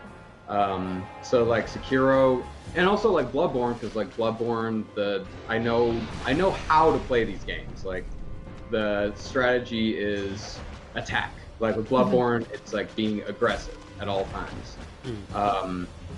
And Sekiro, like I know once it clicks, I'm gonna love it. Yeah. But it just hasn't clicked yet. It's one of those games that I restarted. I played the first 6 hours or so, and then my save got corrupted. Yeah. Well, no, it was because I was playing on my UK account, and then I played on my roommate's PlayStation, which is American, and it region locked my save. So I felt like I was struggling through it the first time, but then I went back, and it's like Bloodborne, it's like Souls, when you have that confidence, and then you just kind of blast through stuff. And that's how it clicked for me, through trial and through losing my damn save.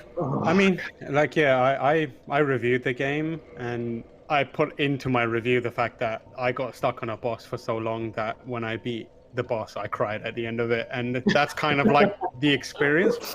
I feel like once there's a moment where you fight that specific boss, where once you've beaten him, you feel like your eyes are open to a different world. Like you understand the game on a fundamental level now, and it just becomes a different kind of experience. So it is like most from games where you got a period of uphill struggle followed by just amazing gameplay for the rest of it.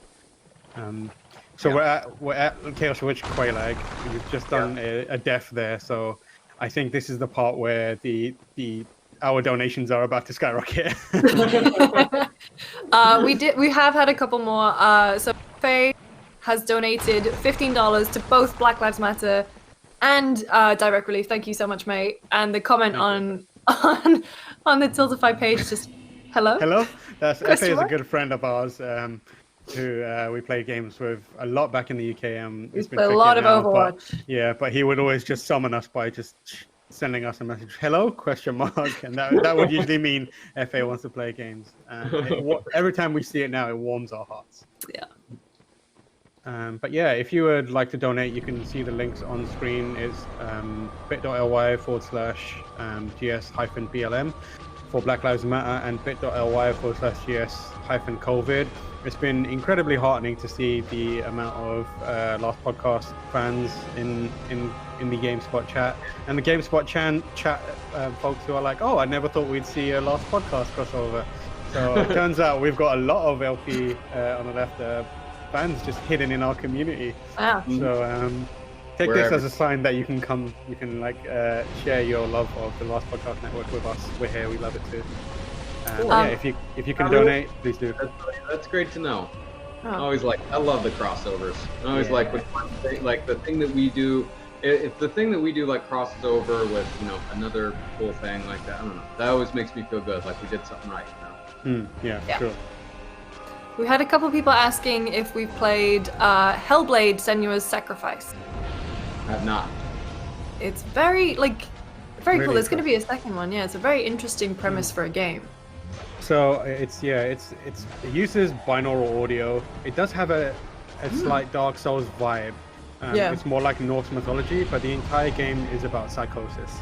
And the reason I mentioned the binaural audio bit is because you play with headphones, and it kind of simulates the voices in your head. It's about a character struggling with herself and certain outside external factors on this journey. And it is a really, really impressive, I don't want to say an accurate representation of psychosis, because at the end of the day, it's a video game, but the team behind it, Team Ninja Theory, they brought in experts on psychosis and people who have suffered psychosis to advise and help them create the most similar experience for people playing it. So it is a fascinating melding of action game mental health advocacy. Cool. Well worth checking out. I'm all for that. Yeah, it's really cool. The second game's coming out in the future, but the first one's really cheap. It's maybe like 6 or 7 hours to play, and it does have Dark Souls-ish vibe in terms of deliberate combat and a kind of overbearing world at times. So worth checking out if you have. Doing okay here. Quelaag is not easy. No. Christopher Richardson in the chat suggests putting the shield away and double-handing that boy. Yeah. Sorry, that bad boy. Good idea. Risky business, and Marcus already said he likes to tank. Yeah. Play comfortably. That's what you gotta do. It's that sword. Always gets me as well. Nah, I don't think I'm gonna do that. Yeah. See. Yeah.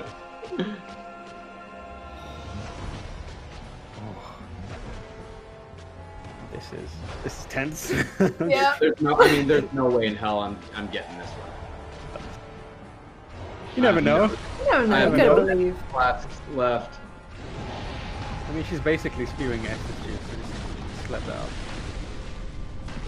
Ooh, Daniel Moreno asks, do you see a future where a Souls-like game in VR? Cool. That would be.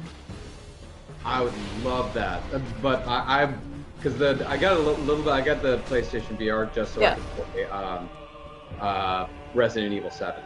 Ah, I was gonna ask, did you try that? Oh my god! One of the most terrifying, like not just like terrifying video game experiences, but like terrifying experiences I've ever had. Like it's just so immersive.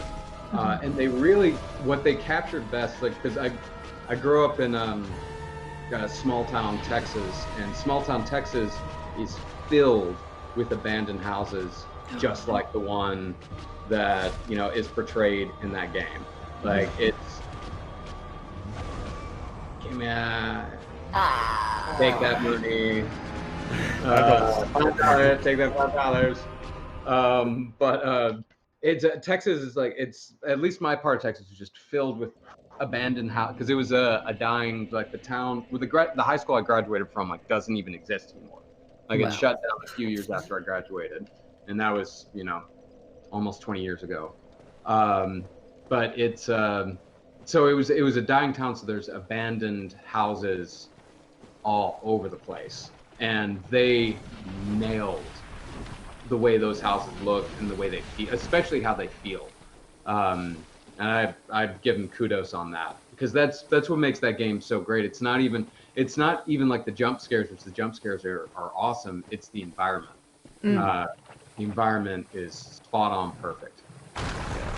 Did you finish the game? Yeah. Okay. In VR? Mm-hmm. Like the whole thing in VR? That is impressive. I got sick after like 3 or 4 hours. No, I was hooked. Like I haven't really found like another VR game that's like hooked me as much as that one. Like Moss was really cool, but it didn't, like the way like Resident Evil 7 just hooked me so hard, and I can't wait for because there's like the next one, the one on PS5 is going to be a direct sequel, right? Yeah, it's Village. Yeah, I think he's still playing as Ethan, but you've got Chris Redfield in the mix. Yeah, Oh, they haven't announced anything VR related for it yet, obviously, because there's no indication of whether PlayStation VR exists in the for PS5. But I would love to see that happen. Like I think that did well for them, the VR element to Resident 7. So I bet you they're exploring it at least. I'd be very surprised if they wouldn't. Uh-oh, trapped. Oh my god. Oh no. She's absolutely done you there. Yeah, she's. Take another 5. Wow. Take another 5. She knows what's going on. She knows. Yeah. Well, I took the bloomin' purple moss right to get rid of the poison status right after I entered, so she cornered me immediately. That was my fault. That's what I love about Dark Souls, is that I immediately knew what I did wrong. I knew that it was my fault, and nobody is to blame but me. It is magic of Dark Souls. Punishingly fair. Chance Cole asks, what do we all think is the best Soulsborne game / how would we rank them? I think, Tam, you're the only one out of the three of us who's played all of them. Because I haven't touched Demon Souls or anything. Or barely touched Dark Souls 2. Yeah, I'd say my ranking is Bloodborne, Dark Souls 1, Demon Souls, Bloodborne, Dark Souls 1, Demon Souls, Sekiro, Dark Souls 3, Dark Souls 2. I think that's it, all of them. Nice. And then I would Kingsfield. say Kingsfield. Yeah. I would say Bloodborne is my fave. Although, I'm still just before the final boss.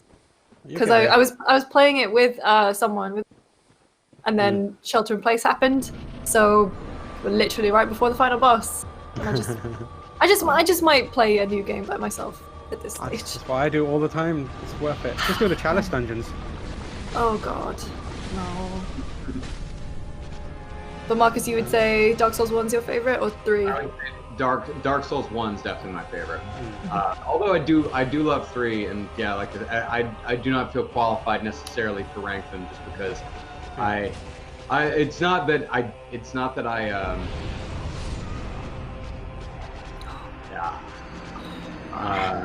another 5.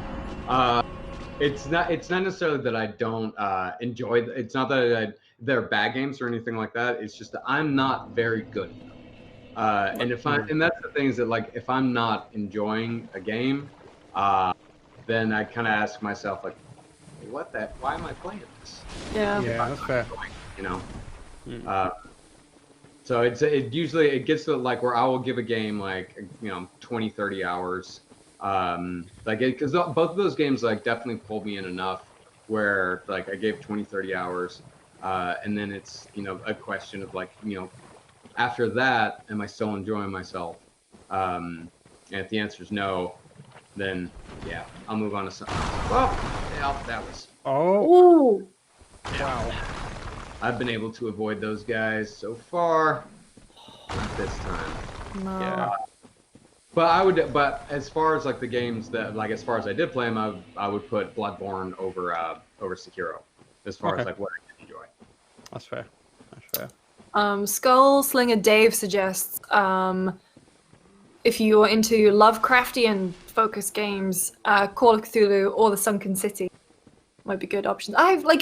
Sunken City's been on my radar, and I'm actually gonna go get my gaming PC from the office today, so I might just start to download a bunch of them. Yeah, I started Sunken City and I just didn't get a chance to go back to it. So that's the one game I want to, just because of the Cthulhu stuff. I've been very into Cthulhu since Bloodborne, so I'm like desperate for anything that can evoke even a small amount of that. I bought the kind of compilation, the Necronomicon compilation of his work, which is both a because I wanted it, but also he's a noted wrong'un, so tricky. Very tricky. Yeah, very. Oh. No. See, because my feed is like just a hair behind your, so I get the reaction from you two, and I'm like, I know. That what I'm playing here is a little delayed, so I'm trying not to telegraph my death too much. I was getting real cocky when I looked up at the clock. I was like, oh man, I got like 20 minutes left. I can do Quelaag. That's the thing, is I can do Quelaag when I'm using my main weapon. Right. Quelaag's pretty simple, when I got like a long sword. With the halberd, it is a different story altogether. I keep forgetting, the one thing I always forget about this is it doesn't have a teleporting system, a fast travel system until quite late in the game. Very late. Yeah. So it's going back. I definitely made a decision when I went into Blighttown. It's been an entertaining one. Yeah, I made a decision that will We'll see how it works out. So we've got 10 minutes roughly to see if Marcus can beat Quilag, but that also means we've got 10 minutes left to donate towards the fundraising efforts that we've got. We're raising money for Black Lives Matter, and you can see the links on the screen, bit.ly/gs-BLM, and then bit.ly/gs-COVID for COVID relief efforts.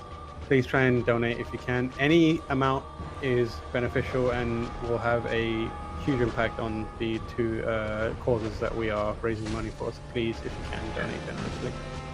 Please do.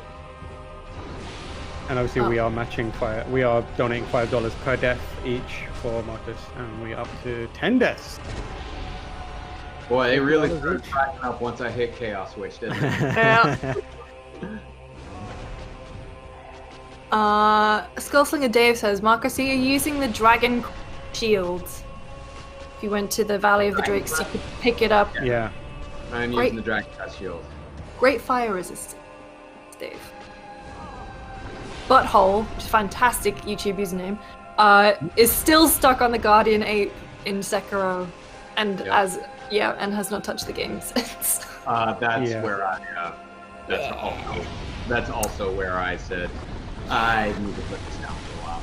Yeah, so the Guardian Ape is very. Did not different. like him.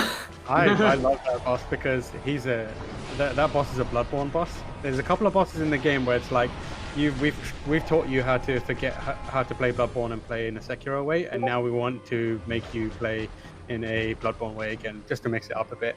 And that's how they kind of keep you on your toes. There's another boss called the Demon of Hatred in that game, which genuinely took me about 10 hours because it was so difficult. You told me that, and there's a point where you can kind of walk him in the field, and I just went, no. Yeah. He's very tricky, but like I wasn't using any guides or anything like that, and eventually figured out there's certain items you can use to make it significantly easier. They're there in front of you. The clues are all there. I just wasn't thinking straight, but I got there eventually. Classic Souls. Oh, Classic fuck me. Oh. I got it. No, I'm good. I'm sorry. I don't know if I'm supposed to. I don't know if I'm supposed to keep this PG. I apologize. You're fine. You're good. You're fine. We've said a lot worse. Have we? I mean, I have. Oh. Yeah. Honestly, if I can play Bloodborne or if I can play Dark Souls for 2 hours on Blighttown, and that's the first time I drop an F-bomb, I think I've done pretty good. Yeah, that is pretty good, yeah. I mean, that's what this game is made for. If you're not dropping an F-bomb, the game's probably not doing its job well. I call everyone a bitch. I get. That's my. Also, like my new thing is swearing is like, I just say bastard, but like in a very northern accent. We play a lot of Overwatch, and I just call everyone a bastard. Are you? But like I sound like Sean Bean when I do it. Marcus, are you into multiplayer gaming at all? I'm not. For me, video gaming that's part of why I love like Dark Souls, like Fallout 3, and Fallout New Vegas. For me, gaming is a solitary experience. Like for me, it always has been, but it's like especially, I guess, important now with the job, doing all the awful research. It's an escape, like it is like pure escapism, like going into the world, leaving this one behind completely. And with multiplayer games, I am acutely aware of the world, other people. And video games is, apart from, my wife hanging out next to me, it is a total and complete escape from other people. Yeah. I respect that. Ooh, Pizza McGrath says, just donated another $20 for any chance of a hail me from Marcus. I passed my college exams today. Hey, hail yourself. Hey. Hail yourself, Peter. Hail yourself. Congratulations. You don't need me to hail you. Hail yourself. You did it all on your own. Yeah. All right, there we go. Ooh, there we don't go.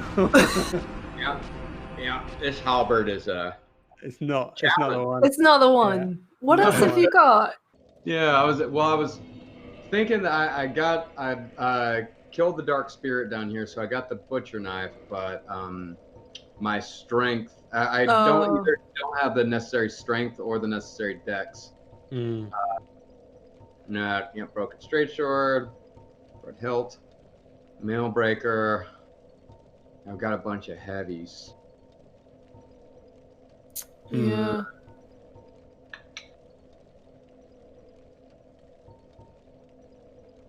I wonder if this is maybe the axe might be slight damage drop, but might give you a little more control and maneuverability. Yeah, just maybe.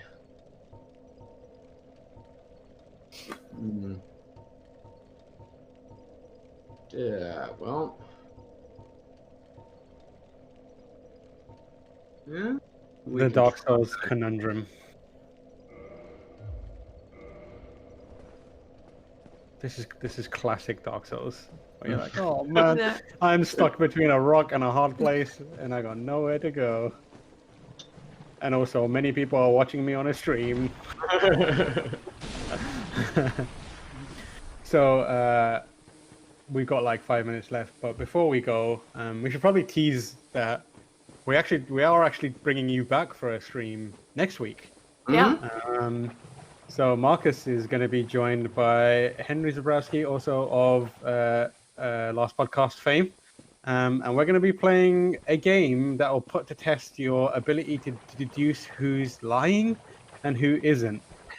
So it should be interesting. It should be. I hope Henry is better at these games than I'm terrible. So the game we picked is actually kind of goofy as well. So at the very least, you can make fun of the accents because we know you guys love doing that. But we're going to have that on next week. Keep an eye on the GameSpot channels on Twitter and on site. There's a schedule there. But we'll have both Marcus and Henry. The idea was you guys have spent many years looking into serial killers, liars, and dishonest people. And you have this kind of essentially the training of a investigator. So let's put it to the test in a scripted scenario and see what will happen. So we'll have some fun with that next week. Yeah. That'd be great. Yeah. So yeah, Henry, he's probably going to be better at those games than I am. But yeah, I played Judgment. I didn't finish it, but yeah, I'm just so bad at trying to which statement is a lie. I always choose the wrong one. They're like the Telltale games. I always end up with the worst possible scenario. LA Noire too, but I think LA Noire was okay because every time the characters would lie, they would go, and just look off to the side really obviously. Exactly. Yeah, so for the Last Podcast fans that are in the chat, if you're enjoying the gaming crossover, you can get more of it next week. So is that next Wednesday? I believe so, yeah. I need to double check, but I think that's right. Yeah. That's the 24th, yeah. Yeah. We wanted to avoid Thursday recording session for you guys. Yes. Yeah, so, and then we've got a couple more donations. One from Ben Barrett, who says, praise the Geen. Good luck, guys, for COVID relief. And then we've got one from Andrea Bodum. Sorry, my voice broke there because I'm getting emotional. You okay? You're getting emotional? I really, really hate Quaylag. Andrea Bodum donated $15 towards Black Lives Matter. Thank you so much. Thank you. We're gonna let Marcus take one more crack at Quaylag. Yeah. And then see how we do from there. Hopefully it ends in victory. Well, I'll be on here for another 20 minutes. Fatal Frame Rate says, huge Last Podcast, gentlemen of the Roundtable fan. Awesome. Thank you very much. Roundtable. Those are the old days. All right. We believe in you. Here we go. Here we go. All right. I've never used the Morning Star before. So I think you probably want to swing a lot less. Yeah. Really lean into the hit and run strategy. All right. Here we go. Start with the bar.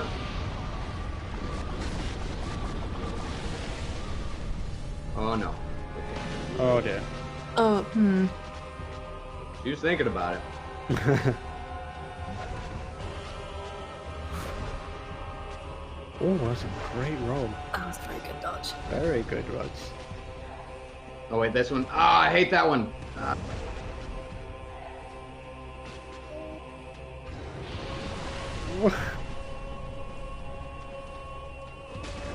Okay. Here we go. Well, Attempt was made.